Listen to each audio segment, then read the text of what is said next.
চট্টগ্রামকে আমরা একটি second Singapore হিসাবে গঠন করার জন্য আমরা 16 জন এমপি ঐক্যবদ্ধভাবে কাজ করব। আলহামদুলিল্লাহ, আল্লাহ তাআলা আমাদের নতুন একটি সরকার গঠিত হয়েছে। আমাদের মাননীয় প্রধানমন্ত্রী হিসেবে তারেক জিয়া শপথ গ্রহণ করেছেন। আমরা আজকে চট্টগ্রামবাসীর পক্ষ থেকে, মহানগরী জামাতের পক্ষ থেকে গতকাল আমাদের মোহতারাম আমিরে জামাত চীন মৈত্রী সম্মেলনের ইফতার মাহফিলে স্পষ্টভাবে বলেছেন, আমরা বর্তমানে গঠিত সরকারকে সর্বাত্মকভাবে আমরা সহযোগিতা করব এবং চট্টগ্রামও আমরা যারা রয়েছি, আমি স্বাগত জানাচ্ছি মাননীয় প্রধানমন্ত্রী হিসাবে যিনি শপথ গ্রহণ করেছেন, শহীদ রাষ্ট্রপতি জিয়াউর রহমানের সুযোগ্য পুত্র এবং দেশনেত্রী বেগম খালেদা জিয়ার উত্তরসূরি জনাব তারেক রহমান প্রধানমন্ত্রী হিসাবে শপথ গ্রহণ করেছেন। আমরা চট্টগ্রামের পক্ষ থেকে সর্বস্তরের মানুষ ওনার জন্য দোয়া করি এবং স্বাগত জানাই।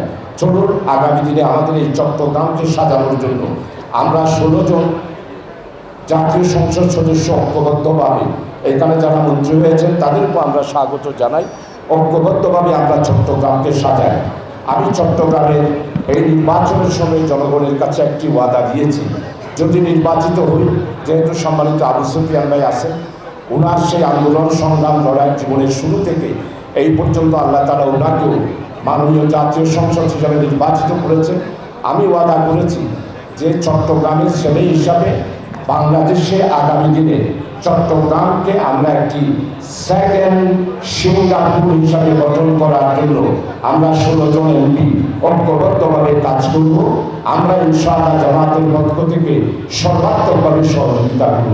যেমনিভাবে আমাদের সম্মানিত মেয়র আমাদের ডক্টর সাদাত হোসেনকে আমি ভরসা রাখি হিরন স্মার্ট ওয়াটার পিউরিফায়ারে। জনবদ্ধতার ব্যাপারে আমরা যেইভাবে জামাতের উদ্যোগে বীরজাকাল খনন করে সারা বাংলাদেশকে দেখিয়ে দিয়েছি, শহীদ রাষ্ট্রপতি জিয়াউর রহমানের খাল খননের কর্মসূচির সাথে ঐক্যমত পোষণ করে যেভাবে বীরজাকাল খনন এবং জনবদ্ধতায় সম্মানিত ডক্টর ইউনূস সাহেবের নেতৃত্বে আমরা চট্টগ্রামকে জনবদ্ধতার মুক্ত করেছি, আগামী দিনেও চট্টগ্রামকে সেকেন্ড অর্থনৈতিক জোন এবং সিঙ্গাপুর হিসেবে গঠন করার জন্য আমরা 16 জন এমপি ঐক্যবদ্ধভাবে কাজ করলে সরকার, যেহেতু বর্তমান সম্মানিত ডক্টর ইউনূস বিশ্ববরেণ্য নেতা, ওনাকে আজকে 1 বছরের জন্য গুরুত্বপূর্ণ ইম্পর্টেন্ট পার্সন হিসাবে আমাদের মাননীয় প্রধানমন্ত্রী ঘোষণা করেছেন, সরকার ঘোষণা করেছেন, আমরা সেটাকেও স্বাগত জানাই। সবাই দোয়া করবেন। আল্লাহ হাফেজ। ওয়া মা তৌফিক ইল্লা বিল্লাহ। আসসালামু আলাইকুম।